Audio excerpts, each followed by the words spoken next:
21. yüzyılın geldiği şu noktada aslında bütün dünya ülkeleri, bütün dünya halkları aynı sıkıntıyı çekmekte.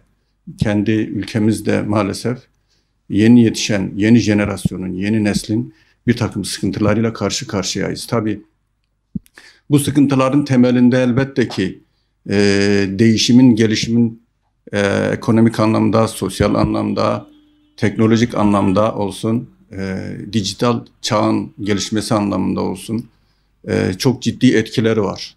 Hemen her ülke bu sıkıntıyı bir şekilde gerek akademik çevrelerde gerekse sosyal medyada dile getirmekte. Biz de maalesef bundan şu anda nasibimizi aldık. Tabii bu sadece milli eğitimin bir meselesi de değil.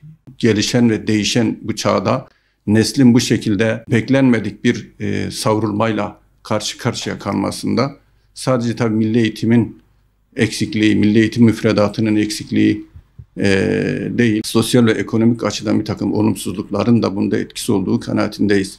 İşte tam da bu sırada işin içerisine maveraya ait, aşkın değerlere ait eğitimin büyük bir önemi ortaya çıkıyor.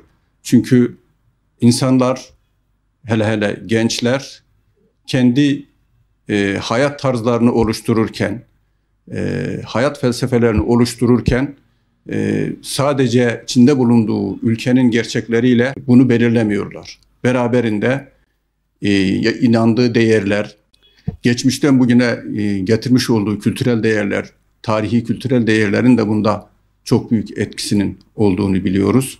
İşte İmam Hatip, konumuz da İmam Hatip liseleri olunca İmam Hatip okullarının, İmam Hatip liselerinin bu değerlere kendi müfredatı içerisinde hakikaten verilmesi gerektiği yeri ve değeri verdiğini görüyoruz biz.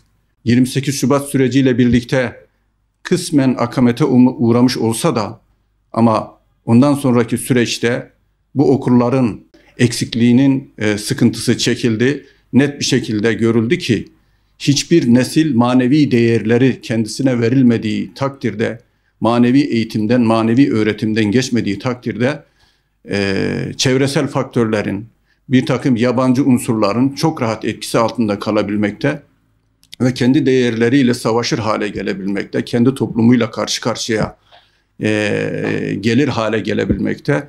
Bu sebeple özellikle 28 Şubat'tan sonraki süreçte manevi eğitim içinde barındıran bu okulların değeri, kıymeti çok daha iyi anlaşılmış oldu. Zaten bu sebeple de hükümetimiz 2012 yılındaki uygulamasıyla çıkardığı kanun ile birlikte 12 yıllık bu kesintisiz eğitim kanununun da revize edilmesiyle birlikte İmam Hatip okullarına halkımızın, milletimizin ciddi var olan teveccühü tekrar yeşermiş oldu elhamdülillah. Okullarımızdan mezun olanlarımıza ölü yıkayıcı ve imam ifadelerini aşağılayıcı bir şekilde kullanmak suretiyle aslında toplumda yer etmiş bir anlayışı ve bir algıyı da gündeme dile getiriliyordu o zamanlar.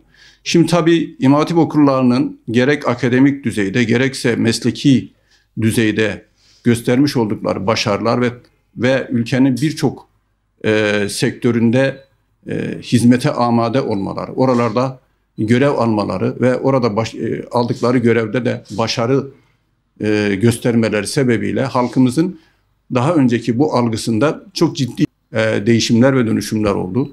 Artık tabii halkımız İmam Hatip okullarına şu gözle bakmakta. Ben hem evladımı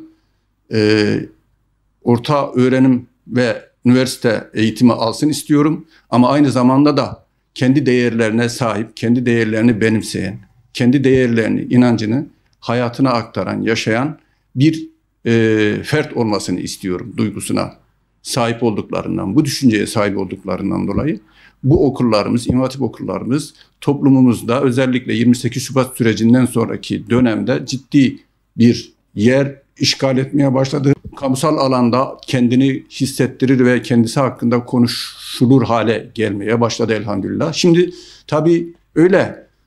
Belki ilk dönemler bu okullarımızdan sadece imamlık ve hatiplik yapmak üzere öğrenci yetiştiriliyordu. Ancak Bu okulların aynı zamanda üniversiteye de öğrenci yetiştirmek maksatlı açılmasından dolayı özellikle 80'li yıllardan bu tarafa bu okullarımızdan mezun olanlarımız aynı zamanda işte mühendislik alanında, tıp alanında, siyasal bilgiler, hukuk alanında da tercihler yapmak suretiyle bu eğitimlerini tamamlayıp ülkenin birçok kademesinde, bürokrasisinde hizmet alır hale gelmiş durumda.